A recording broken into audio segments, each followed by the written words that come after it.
Selamat datang di channel saya ya. Eee, di sini tempat saya melihat berbagai perspektif, maksud saya melihat berbagai bidang dari perspektif saya ya. Oke, ini saya ingin mengangkat, tema ya, korelasi antara warung kopi yang menjamur di Medan ya, kopi-kopi itu, warung-warung kopi itu dengan pengangguran, korelasinya. Begini, tidak ada orang yang bisa tahan 24 jam melek, nggak ada, ya, nggak ada. Saya melihat gerai kopi ya, kopi-kopi yang ada di Medan, itu bukanya sampai 24 jam loh. Dan kebanyakan itu isinya adalah laki-laki. Pertanyaannya, emang besok kalian nggak kerja? Gitu kan. Nah, jika mereka minum kopi sampai lah tengah malam, pagi-pagi gitu, eee, otomatis paginya pasti mereka tidur, udah pasti itu. Apa mungkin semua yang di dalam warung kopi itu atau kedai-kedai kopi atau kafe-kafe itu semuanya apa, pengusaha? Bisa jadi, bisa enggak, kan begitu. Jadi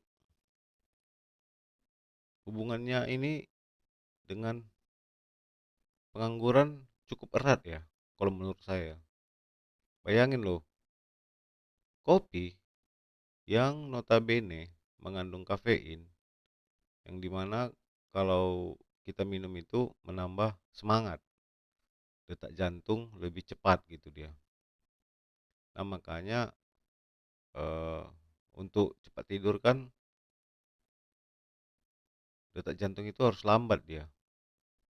Dan teknik itu kan digunakan sama tentara-tentara untuk cepat tidur, rileks, dan detak jantung harus lambat. Sementara kalau minum kopi detak jantung kan cepat dia, makanya dianjurkanlah minum kopi pagi-pagi.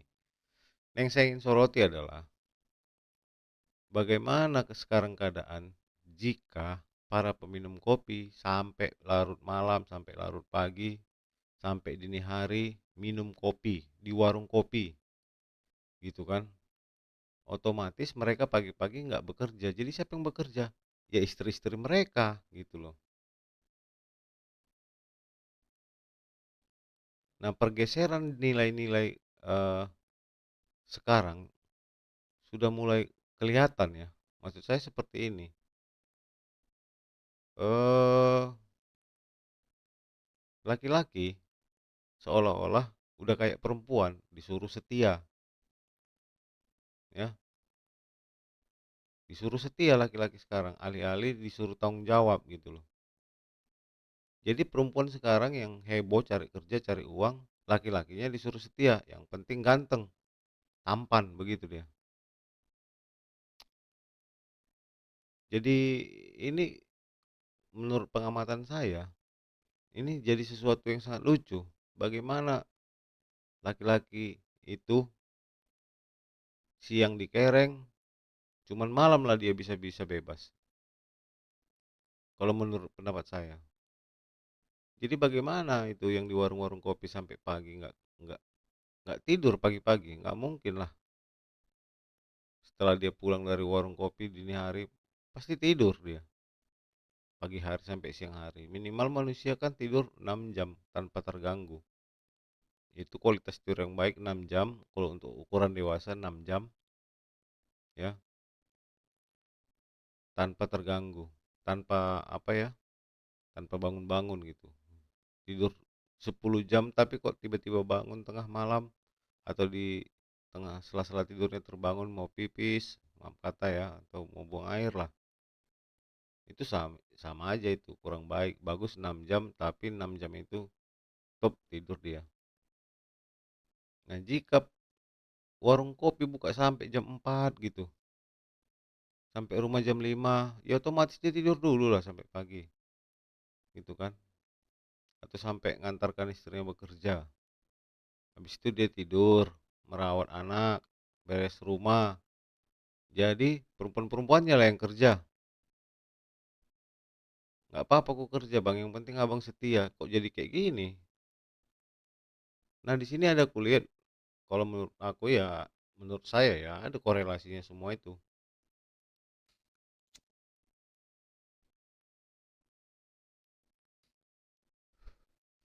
Ya alih-alih laki-laki disuruh bertanggung jawab cari duit, malah disuruh setia,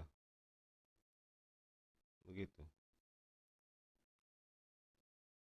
Nah menurut pengalaman saya ya sebagai manusia yang bertuhan dan mempelajari agama ya, perempuan itu diciptakan untuk menemani laki-laki sebagai penolong dan pembantu. Bukan pembantu dalam arti pembantu rumah tangga, bukan. Maksudnya sebagai penolong yang membantu mewujudkan mimpi laki-laki tadi.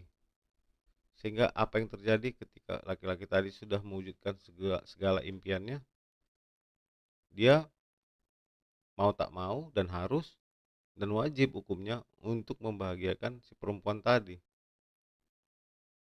yang telah menemani dia tadi. Kan begitu. Jadi kok ada hubungannya, Bung? Ya ada lah.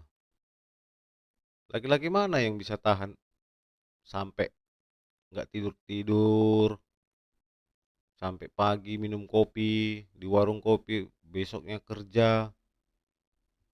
Laki-laki manusia mana yang tahan? Coba saya tanya dulu.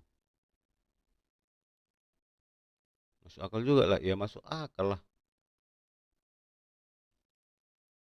Coba ini ya, pasti ada korelasinya. Saya dulu pernah bawa angkot, ya. Saya pernah juga bawa ojek. Saya pernah juga bawa ojek mobil. 90% penumpang saya itu adalah perempuan yang bekerja, gitu loh. Perempuan yang bekerja.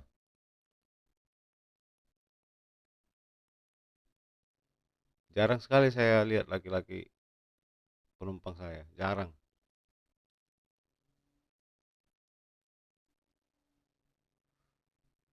Jadi percayalah, kemungkinannya menurut hemat saya, korelasi antara tingginya angka pengangguran dan warung kopi yang buka di mana-mana di kota Medan ini itu sama, apa, berbarengan itu. Semakin banyak warung kopi, semakin tinggi laki-laki pengangguran. Percayalah, karena dia pagi merawat anaknya, menjaga rumah, bersih-bersih, masak, nyuci. Bini pergi kerja, ya kan? Itu dia.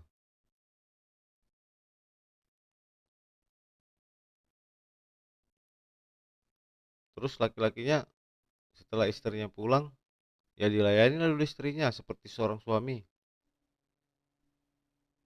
Ditemani dulu, ngomong-ngomong, capek, dipijit-pijit, diapain, dilayani. Habis itu berangkatlah, dikasihlah duit kan. Berangkatlah ke warung kopi sampai pagi. Hmm,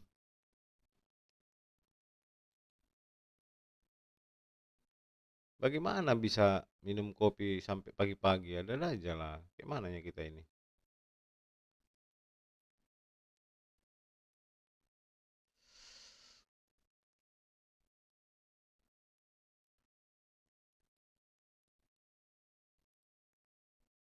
Terus nanti saking tingginya angka pengangguran, pulang-pulang dari warung kopi, dirampok orang sepeda motornya, begal apa segala macam. Mana begal itu juga pengangguran, dirampok begal yang pengangguran, bayangin loh, sama-sama pengangguran. Terakhir apa? Laki-laki juga yang di penjara, korbannya laki-laki. Memang laki-laki jahat ya, katanya.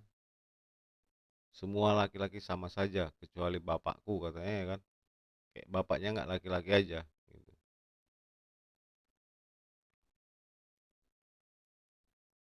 Jadi untuk mengantisipasi itu gimana, Bung? Ya biarkanlah laki-laki yang bekerja. Kalau laki-laki udah kerja capek, malam pasti tidur. Pasti tidur, yakinlah.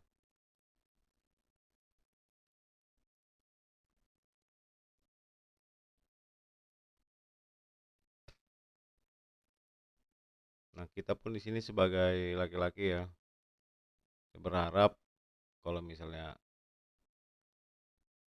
seorang wanita sudah suka samamu, cinta samamu,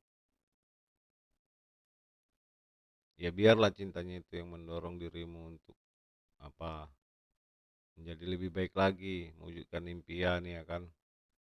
Bukan malah makin kita bukan kita, bukan malah makin diperalat gitu. Dan wanita pun kalau sudah memilih satu laki-laki, ya udahlah serahkanlah hidupmu semua sama dia. Karena kau kan diciptakan untuk menemani laki-lakimu tadi. Temani dia walaupun apapun yang terjadi. Baik itu ada badai, jangan pernah lompat dari perahu. Jangan. Nanti hanyut ya.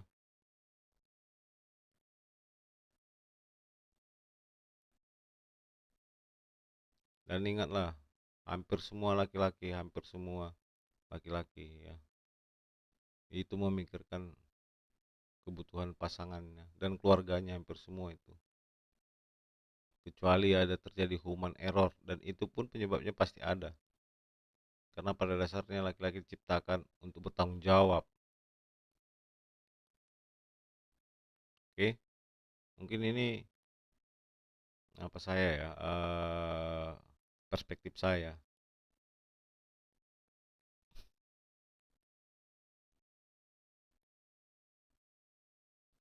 Terima kasih sudah melihat channel saya ini dan tolong dikomentari jika ada yang merasa ini agak salah atau gimana, atau mari kita saling diskusi dan tidak lupa saya ingatkan untuk tetap menjaga kesehatan ya, mematuhi protokol lalu lintas dan membayar kewajibannya seperti BPJS itu sangat penting ya, supaya nanti sakit ada uang untuk berobat. Oke, terima kasih. I'm signing out. Bye bye.